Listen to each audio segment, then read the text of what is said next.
Welcome back, everybody, to the Sports We Build podcast, where most shows in this space talk about the symptoms of youth in sports culture, like the crazy sports parents, coach burnout, kid dropout, bad communication, where we go a little bit deeper. It's a show about people building the future of sports and the systems underneath those symptoms. My name is Nolan, and I'm together with my friend again, Morgan. Hello. You're wearing your WNBA stuff. I mean, I don't know if it's specifically WNBA. You said that, but I think so. Right. Or just all women's sports. Yeah. I guess it's Nike. I guess so. You have a Nike thing. Mine is also Nike, but it's right there. Well, we're hoping to be sponsored by them someday. So we're someday. Let's hope for it. Put it into existence. I am a fun fact Indiana Fever season ticket holder. So we are big Caitlin Clark, Sophie Cunningham, Kelsey Mitchell, Aaliyah Boston. Fans. How often do you get to go to the games? Not as often as I'd like. We talked about going this week, but it's a 2.5-hour drive to get there. So we went a lot her rookie season, Caitlin's rookie season 2 years ago. And then last year we went twice, got to go to a game at the University of Iowa. And then this year we've been to one game, and then I know for sure we're going to another one. We've had a lot more friends and family take tickets from us this year, and which is good. We want to spread the love. We love it there. If you haven't been to a WNBA basketball game, at least at Gainbridge or when the Fever are in town, not every stadium is selling out, but Gainbridge holds 17,000 people. It's sold out almost every game. It's electric. And I've been to an Indiana Pacers game. And I love the fact that I can hear your daughter in the background just screaming about how hungry she is. Yeah. This is amazing. Almost over, guys. If you're one more catching week. This is a public service announcement to all of the parents who are at home. You can do it. We can survive. We can get there. At the end of the tunnel. We're a podcast talking about sports systems. We are not a podcast talking about summer break at home systems. And I'll be honest, if you are a parent who just highly structured the entire summer and you're able to pull it off with free time to where your kids can just be bored and annoy you because they have nothing to do, I'd love to hear from you. Yeah. It's I guess we just don't have it. Maybe it's because my wife and I both work from home. Same. We decided we were doing in 80s, 90s, I don't know what decade, summer. Kids are on their own. No nanny. They did a few camps. Yes. Yeah. They had some camps. Letting it roll. Had some camps. Just yesterday? Yeah, was it yesterday? I think it was yesterday. Got home from someplace. Maybe it was Sunday. It doesn't matter. I think it was Sunday. Yes, it was Sunday. We got home from someplace. My son had he got invited last minute to fill in for a basketball team. So I was like, yo, where's this tournament happening? And they're like an hour and a half away. So we got him a ride on Saturday. Just a short drive. And then on Sunday, we went. And when we got back from that, I wanted to have them both go take a nap in their room because they didn't really sign up for being in the car for 3 hours round trip and then sitting in a gym for a couple games, or at least my 9-year-old wasn't. But on the way back, they did they were just hitting each other from across the way. And it just reminded me of, was it Pharaoh from Night at the Museum? This is a no touchy line. And I wanted to say, just there's a line in the middle of the band. Can you stop touching each other? And doing that with all of makes it worse. Right. So I'm just get home, please, without doing, you both are doing it. Just stop. So we got home and I was like, you're not allowed in the house until bedtime. Play outside. Yeah, so it was 6 hours, and neighborhood kids came over and they played and they did a bunch of stuff. And they're like, hey, can we go in and do blah, blah, blah? I was like, no, you're not allowed inside. And sure enough, they really took it to heart. I don't think they even went inside to use the bathroom. I think they found a bush or a tree. And I was like, good, you do that. And then we rewarded them by going to see Spider-Man. Brand new day. Ooh, is it good? So good. I'm a big Spider-Man fan. Are you an MCU fan or comic books? I wouldn't say I'm a comic book fan, but I do like the Marvel series and the superhero movies. I love the Spider-Man movies. I'm not a big reader of the comic books either, but big fan of the MCU. I've seen, I think, every movie. Yeah, my sister has also. She dreams to like watch it with the kids, but yeah, Yeah, it's a commitment. Spoiler alert, my 9-year-old is watching all the Spider-Man movies. He's like, but I don't want to watch the one where Aunt May dies. I was like, so yes, don't Yeah. watch No Way Home because Aunt May dies. So he didn't watch that one. But Yeah. that one was like almost like my favorite one because all 3 Spider-Men are. Right. Yeah. So we went there on Sunday night and, we're not supposed to complain a lot on this show. I think sometimes we will. In our pre-show notes, we talked about how we might each go on a rant. This rant was not planned, but I do not. I mean, if we want to make the movie going experience better, like we all know the whole pricing structure is off. So we talk about pricing in sports, like youth sports, families getting priced out of things, how much they're spending on this, like the whole experience, whether it's travel sports, tournaments, admission, equipment. My one son's baseball team, we're talking about like 4 uniforms. It's like, why do we need 4 uniforms? They're 12-year-olds. Like, we don't need all that. Right. But for the movies, and movie theaters are closing all the time or consolidating, being gobbled up by bigger ones who can absorb the losses in some places, is, if you didn't know this, movie theaters don't really get any revenue from their tickets. You have to get sponsorships, I guess, like commercials, like the preview, like the before previews, you have those commercials. Mm-hmm. And they say 75% of people show up early enough to see the commercials. Okay, great. Punish those people. But when the show time starts, show me the previews and then start the movie. If the show time says 8:20, don't show me more commercials. I see. And then the previews. I've been to 2 movies recently, Spider-Man, No Way Home, here in Illinois. And then I saw The Odyssey in Ohio, Beaver Creek, Ohio. Right. Both times, both movies didn't start with the first scene until almost 30 minutes after the showtime. So the showtime's actually 8:50. In this case, we went to an 8:20 show. Should have been like showtime's 8:50. Mm-hmm. Don't tell me 8:20. And then I don't get to start watching Spider-Man until 8:50. Odyssey's a long one too, huh? Odyssey was a long one. And that one started, that was a 10:20 start time and didn't start till 10:55. Yikes. It's past my bedtime. Turned into a pumpkin. I turned into a pig. And then was required to be turned back again, which if you haven't seen The Odyssey, then you wouldn't understand that reference. Or read The Odyssey. I have not read The Odyssey. Have you read The Odyssey? I have not. Nope. Yeah, or seen the movie. The movie's worth at least one watch. One time. I don't know if I could do that long in a theater. No, you'll have to wait till streaming, and you're probably going to have to turn into 3 or 4 episodes. Because we know that you're going to be Googling all sorts of stuff. I just don't sit still for that long very well. Right. It was a long time. I was a little bit squirmy in my seat, but I was also tired. So I was trying to fight not falling asleep on this man's unfortunate return trip home. Right. Which, it's a complete side note. But anyways, all that to say, the movie system is broken and the movie theaters are going to go away. And I could see why I would stay home and stream because I didn't like the experience. And that is what is happening. This is becoming a good segue for a lot of sports is the way that we've been doing things for a while hasn't created consistent experiences for kids. And so they end up walking away from sports. And yeah, that was my rant.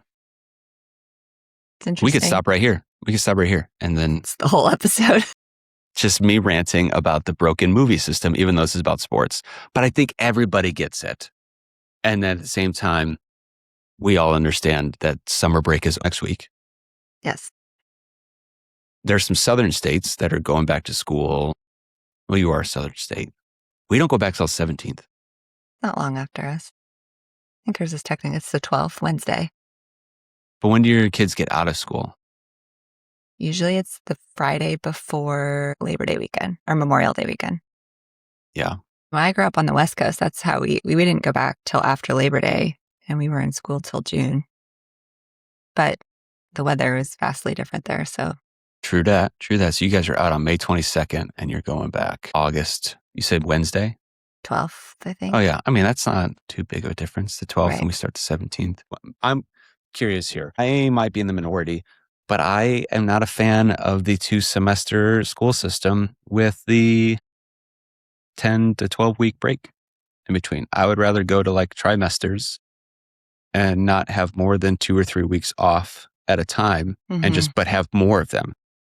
Right. What do you think? I've never had it any other way. I've never had that experience as a kid or a parent, but I do think it would be an interesting to have a shorter, not one long break, but shorter breaks, but more of Hmm. them. I don't know. I think it would be probably great for the kids to not be so out of sync and take so long to get back into it. And although coming out of winter break, like over Christmas and the holidays, I feel like even that's an adjustment getting back into it. And that's like a 2-week break. Yeah, 2 weeks is about like the longest you can Yeah. really go. They've found in some research, 3 weeks might be too long, but even then, I mean, that's 14 days. You can maybe do 2.5 weeks and just ease back into it each time. But when you get it, like, it just takes so long to get in the rhythm after a Hmm. summer break. It takes like maybe a day after a winter break and you're right back in it. Yeah. Right. So if you did it 4 10-week cohorts with 4 3-week breaks, I think that'd make. Be interesting for sports. How that, I think you could offer more sports and you shorten seasons, or you can right? do, you can split it up in the spring season, fall season, or whatever. Like travel for in the summer, like all the Hmm. travel sports would have, maybe That would that be wouldn't be a bad negatively thing. affected. Yeah. Yeah. But I mean, you're talking about, like, my son is not participating in junior high baseball this year, even though he could. Here in Illinois, and I don't know how it is in other states, so I'd be curious to hear from others. But Illinois, we've got 900 middle schools, 5th grade through 8th grade schools, and there's only like 400 something middle school baseball teams. Wow. We want to talk about Legends baseball a little bit today as one of the systems that we've identified that solves a baseball participation problem and attention gap.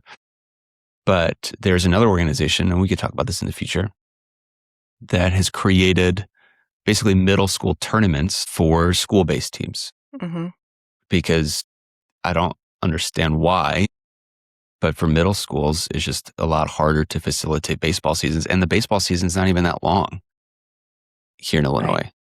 But, they had 38 kids show up last night to tryouts. 24 kids are going to make it, but there's only one team. And then they have like a B schedule, but the B schedule is not the same as the A schedule. And I don't know how they split it up, for A and B, but I say all that because my 11-year-old and 9-year-old both playing tackle football. Tackle football goes from July till October 3rd or October 2nd or something like that. And then fall baseball for junior high goes from August 3rd to September 21st or something like that. So it's a super short season. Hmm. But it overlaps. But yeah, it overlaps. I say all that just because the participation numbers, even for junior high, is so hard. If there could be some sort of partnership or like transformation of how the travel baseball scene is done, Yes. Hmm. you know, uh, maybe that could all just tie together. So that could be a 13-week deal to where, based on when that spring cohort happens, Yeah.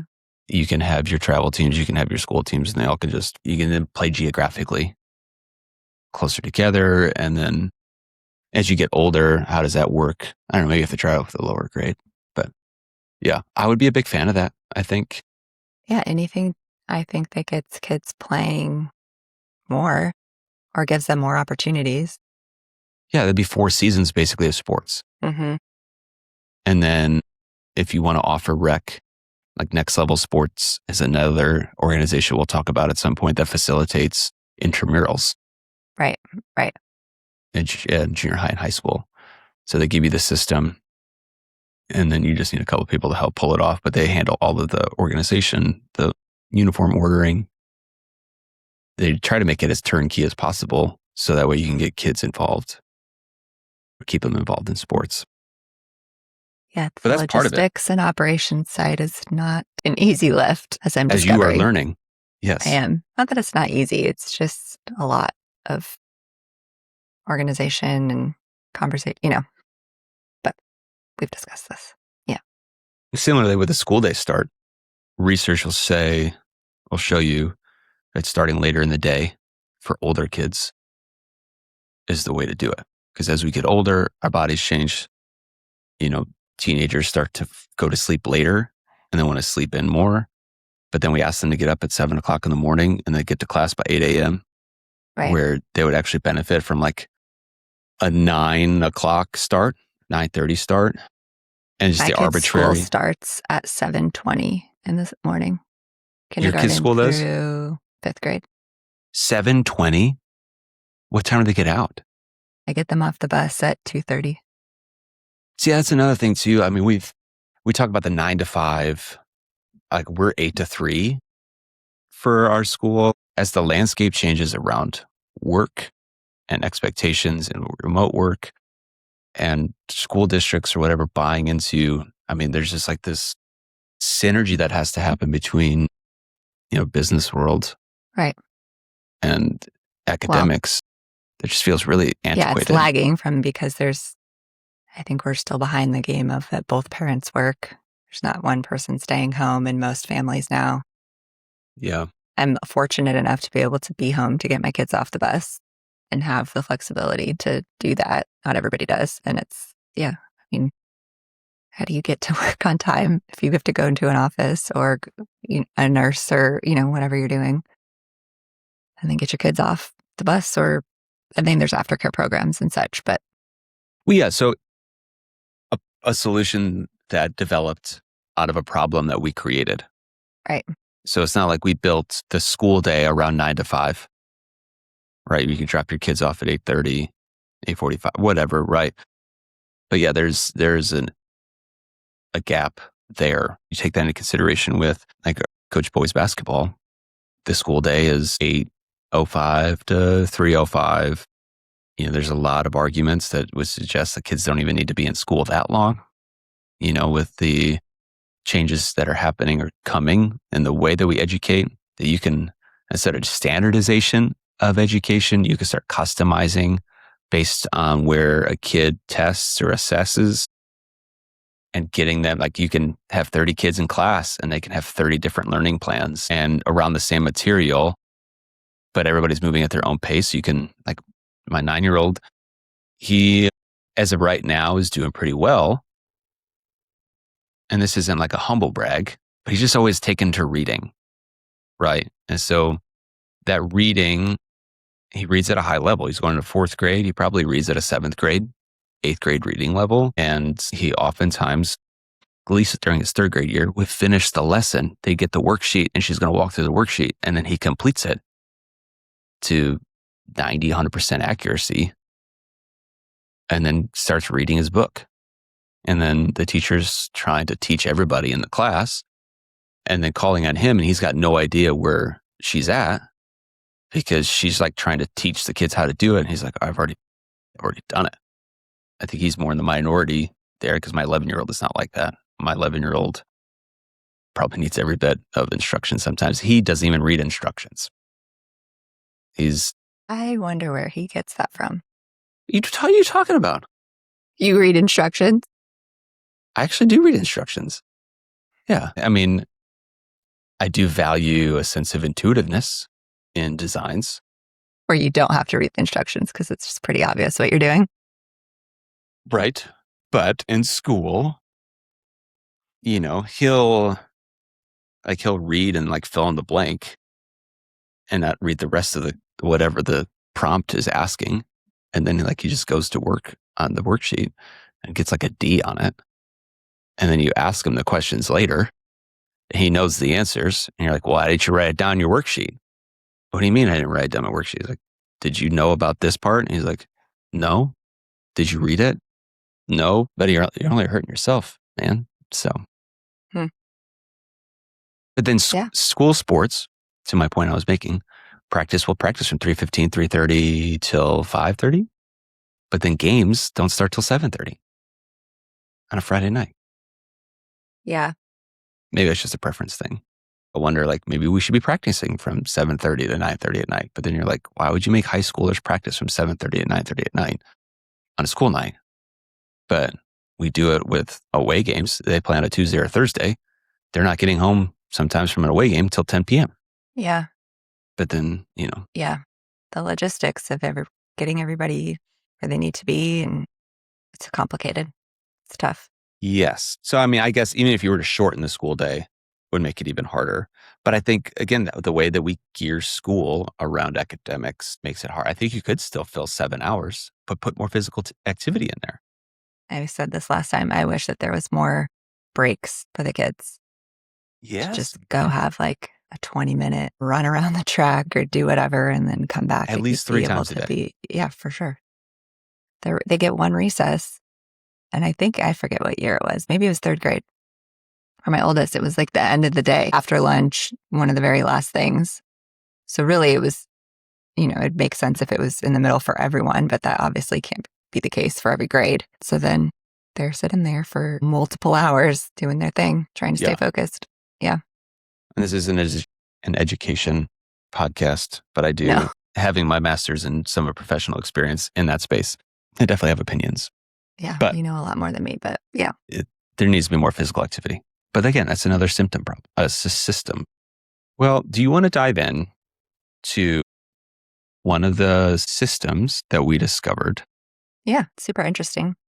Yeah. So if you haven't heard about it, we do not know these individuals. I learned about them during COVID on the social media, and that's how it started. During COVID, out in California, like many places, they, when return to gathering, again, it's, we're avoiding any opinions about what should or shouldn't have been happening, but where they were, there, like everything got canceled. And when they were trying to get people to come back to start doing things, their participation, like many of us experienced, their participation numbers are down.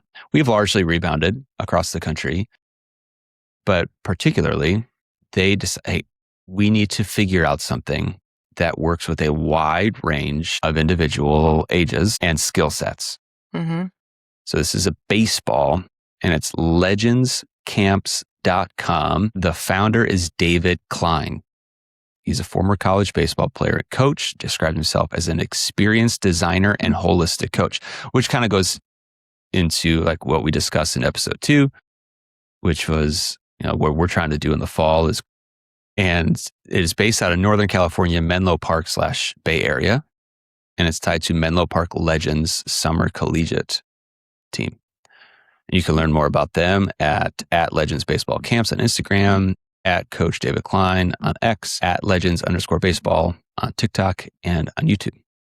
Now, what it is not a camp company, but a stacked system with 4 distinct revenue and impact layers. They offer summer camps, holiday camps, clinics, speedball leagues, Legends Select, Legends Next, position boot camps, so you can learn about pitching and catching, your swing builder, which is good. We cover that a lot in some of our travel sports. And then they also have incorporated softball programs. You can be certified in their system, and then you can also bring it to your space. When you were looking this over, what were some things that like caught your eye, thought were interesting? What were some things as you were reviewing it? You're like, oh, I see why Nolan brought this up. I was interested. It is like an interesting program, and specifically the speedball I thought was really particularly like a new take on how they've redesigned. So for speedball, for them, they have 3 teams of 5, and one team is hitting, one team is playing infield, one team is playing outfield.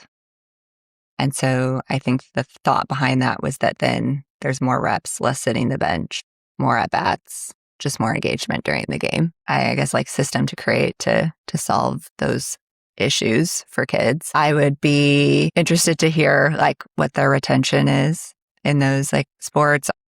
Is that just more fun for the kids, or are the kids like actually getting more development because they're getting more reps? Yeah. Is it actually preparing them for baseball because they enjoy it more and they're staying with it? Like, I have a lot of questions. I would love to know how it's been successful. Yeah, or not.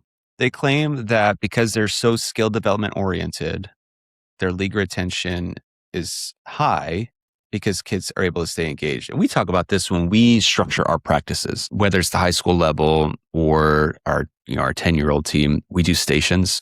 So we've got at least 4 guys that are helping. And then we break it down. If we have 12 kids on the team, you got 3 kids per station. And all of a sudden you're increasing the reps. Like one of the things in Legends is in these 3 teams of 5, instead of 2 teams of 12, the at-bats increases. So on average, you get like 2 or 3 at-bats a game because you have to bat through, like at least for travel ball, you're batting everybody most of the time until you get to the higher levels. And then you have people like kids who are playing the bench or sitting the bench until they have their chance to go in. Right. And then once they go in, that one kid comes out, then that substitution has happened in traditional baseball. And it's hard. I mean, at least in the younger ages, everybody bats and then you can do free substitutions. So we move kids around every single inning. So it helps. But sometimes, we'll be playing a team that's hitting really well. And there's some kids that we just can't put on the infield because one hard ground ball, some kids handle it better than others. Right. So they say you get 8 to 15 at-bats per game. As we're talking about this, they try to modernize and speed up the rules to kill dead time. We're doing this every inning league in the fall here. Registration opens up for us on Friday.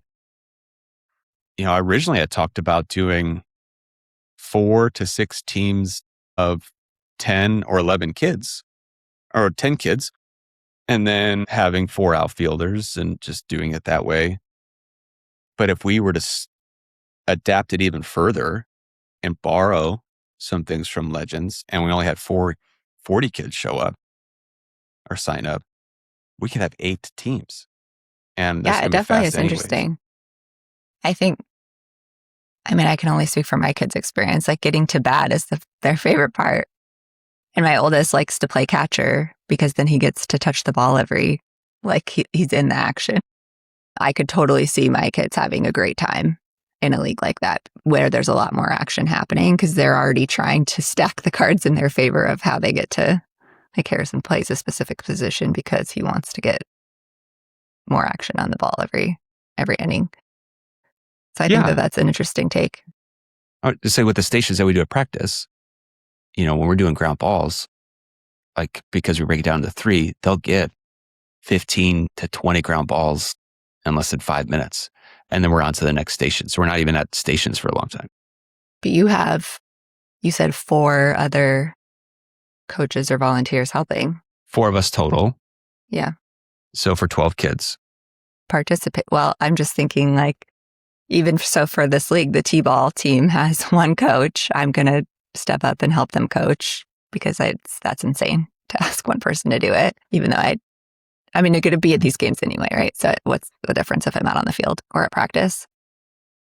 But I think it's like getting the volunteers or the people to be willing to do that. That's the challenge, I think, in general. I think the challenge in general, and this is something that, Legends is trying to solve, and something that you're trying to solve is, all right, we only have 1 coach, and then which is probably hard to get anyway. 1 coach, right? Yeah, I think there should be more groups of coaches that are given everything that they need, right? Like A, B, C, and D. So we've had a number of different platforms spring up that help youth coaches. I think I360 Sport or I9 Sports or whatever. There's some different organizations that if you can find them, then they'll give you some stuff. And then there's AI practice builders now that have been springing up. I think for a lot of coaches now, if you were to just structure exactly what they need for practices and say, hey, we need this many, but this is what your job is each practice. And it's clear, it's concise, and it keeps kids moving, then I think we'll solve a lot of problems. So the club that I coach for operates this way. David and Kara are the owners. David programs every single camp, practice, all of it. So when I show up to coach, I don't have to write practice plans. Or the summer's mostly been camps. So I'm not creating the structure of the camps. It's already there. And David's usually there anyway. So he's sort of executing these. And like telling us whatever drill's next or prints us at paper and we do it. I think it allows me to just show up, spend my time with the kids, like teach them what we need to do. I don't have to spend hours like thinking about how I'm going to design these few hours, this next practice or whatever with the kids. And it makes it so much easier. Now, when we get into actual club season and such, there's a specific way that we pass in this league, and there's a specific setting. Show you that the philosophy that we're teaching is the same, whether it's U18s or U12s. How you run your practices, I think, will be a little more individualized. I was like thrilled to find that where I could not have such a heavy lift to just like show up and get to do what I love and be with the kids and share my knowledge without having to logistically make sure that I'm prepared on that level in the same way. It's really cool. Been a part of 4 different, so YMCA, another town rec, and then a little league, and then another town rec, and basketball and baseball since my 11-year-old started playing. So 6 years ago. Mm-hmm. Every single one, I don't know if it's like this intention to like give ownership to the volunteers, but in every single iteration, you have to figure it out for a lot of people. Basketball. Mm-hmm. And, so what the cool thing about, I think, what Legends is trying to do, but here's the thing. Legends has a cradle to adult pathway, and they've published these stages, but they have like a first steps, building the love, fundamentals, competitive edge, giving back, collegiate experience, and then full circle. So like you can play this style of baseball from the time that you can throw to, our age right now. And they break it down by age, 0 to 6, 6 to 9, 9 to 12, blah, blah, blah. Mm-hmm. And the pathway is a talent pipeline and a customer pipeline. So teens who coach at 15 become college coaches at 20. And then this is their business. They have a business model that if you learn, franchise, right? You can franchise it. So it's like, this is different. Like not everybody's got the capital, right? So you're taking over a league. Like we're starting this experience where we have some base capital to work from because we're running it through our club, which is a nonprofit. But for it to become its own thing, we've talked about this. Like, what if we were to create something that mixes some elements of a lot of different baseball experiences and puts it together in one? The franchise fee for Legends is $20,000 plus operating capital, inventory, field rental deposits. They'll help arrange a business loan. And then you have to do, and I think this is key, you have to do a 3-day training. And then the whole experience is 8 to 14 weeks from interest to close. Your first paid program within 60 days. They are but what providing, you get, it's like in a true franchise, you're probably just going to say it, like all the things that come along with registration, yes, management, the structure of how you're operating, manual, yeah, website. Mm-hmm. Yeah. So in order to create a business out of it, we talked about this when we got involved before I started the travel club 3 years ago. We were involved for a few years with this youth baseball club, but they had a board and you had some individuals on it, which they were fine, but like just doing it how they always did it. And, we've had somebody comment this week on Instagram. I think the best time to get involved is before your kids go through it, right? I was too late.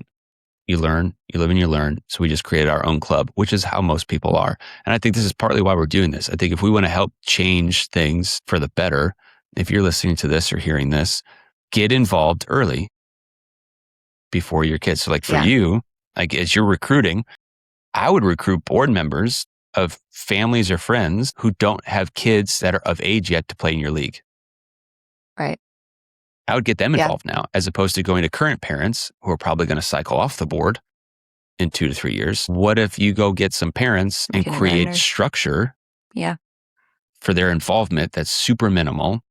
And if you can get a few of those parents on there, then you can really start to institute some sort of shift where you are. Yeah, I think you're being proactive instead of reactive at that point. And a lot of parents, I think, probably are not realizing. I mean, even for myself, I didn't really realize the state that youth sports was in until I started getting like back into it with my own kids. So I'd been out of it for so long. So I want an awareness piece of if your kids are going to likely be down that path of wanting to be involved in sports and such, how do I positively impact it now? Get involved. It can also just be like being involved in your community, right? Like there's the local elementary school that my kids will eventually go to. Like parents are busy, a lot going on. It's hard. It's always the catch-22 of like you want to do good work and be involved in community things, but you have a lot of other competing priorities. So yeah, I think that's what why I you mean. and I are even, how we've gotten connected and become friends, and to have the conversations that you and I are having on a regular basis is we see how what you're trying to build and the organization around it, should be like the playbook that could translate anywhere, right? I think there is a need for that long term. And I think sports are communal by nature. Yes. Even if you play an individual sport like golf or tennis, you're still doing it with other people. Yeah. You're still a part of a team or a league. And so but does everything need to be a business? Right. Yeah, So this is an interesting piece of it.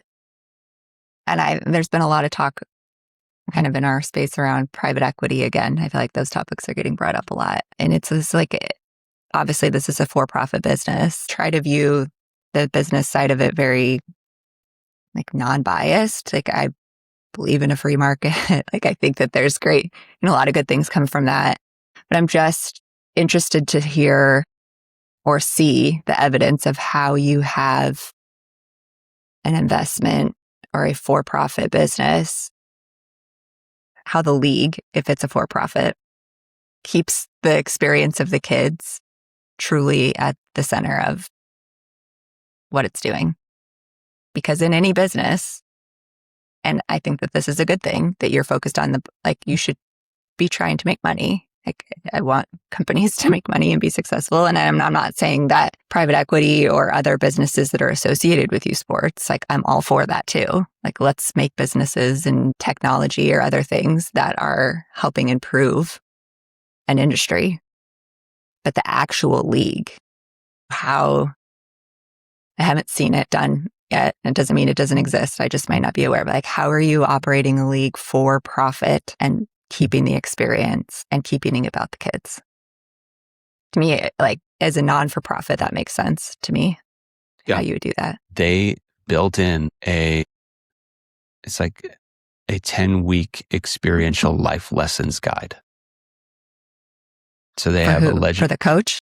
For the kids, Legendary Life Playbook, a 10-week experiential life lessons guide. What does that mean? I think it's around life lessons. So our friend Steve Bailey at Academy 48 in Arizona, they're built around character development, athletics, and academics, right? With the emphasis on the first two, right. Academics third. And his thesis is you take care of those first two things, the third one's going to take care of themselves. Where a lot of public education is flipped. We focus so much on academics, the physical activity and the character development oftentimes gets abdicated to other areas of life, but more is being put on schools. Right. So if more is being put in school, there should be a shift in how then that operates. Right. So I think part of it then is if they're trying to keep the experience for the kid at the forefront, they're meeting a need, whereas there's a gap of, okay, we need, $20,000 for a franchise. You need operating capital and they help you get all these things. Who's ponying up $20,000? Is it a town? Is it a city? Is it a youth baseball club, league?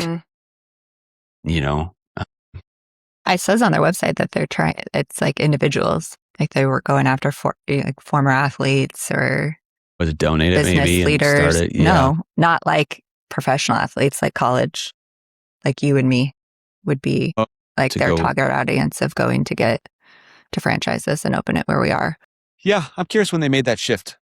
This is a much larger conversation, but for the sake of this episode, we're about where we need to be as far as time. But to learn more. But you have a big week this week. Let's talk about your thing real quick. Yes, the Hey Coach Summit is Thursday, August 6th. We have 20 coaches, professionals, educators, therapists talking about all the things around youth sports. And it's not just for like coaches. An epic lineup of speakers. You're down. It's a You're bunch. not Yeah, you have selling it. Hall of Famers. You've got coaches who coach professionals. Yes. All sorts of topics that I think translate not only to sports, but to family life, business. If you're leading an organization, there's a lot of good leadership stuff in there. So how to lead in sports, how to lead in business, how to lead at home. I think it's going to be great. We have over 300 people registered already. And, if you want to learn more, so you can We'll sign put up the at link in the show notes. Yeah, heycoach.team/summit. Sign up and learn and grow from some of the best people in the industry for free. Super cool. I'm excited. Well, that's all for us, folks. Come back next week when we talk about another program that we found. Yeah, sounds good. See you then. See ya.